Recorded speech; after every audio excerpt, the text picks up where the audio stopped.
क्या आपके साथ भी ऐसा होता है कि जब आप सुबह में सूरज के सामने जाते हो तो आपको बहुत तेज से छींक आ जाती है?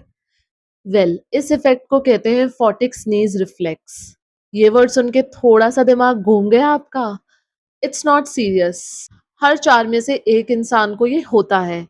जब आप सडनली किसी ब्राइट लाइट के सामने जाते हो, जैसे कि सूरज की चमकती रोशनी, तो आपकी आईज आपके ब्रेन को एक बहुत ही स्ट्रॉन्ग सिग्नल सेंड करती हैं। और कभी-कभी ये सिग्नल जो है क्रॉस फायर कर जाता है आपकी नर्व्स के साथ, जो आपकी स्नीजिंग को कंट्रोल करते हैं। And instead of just squinting, your brain accidentally triggers a sneeze. ये कंप्लीटली नॉर्मल है और हार्मलेस है। It is just one of those weird body quirks that humans have.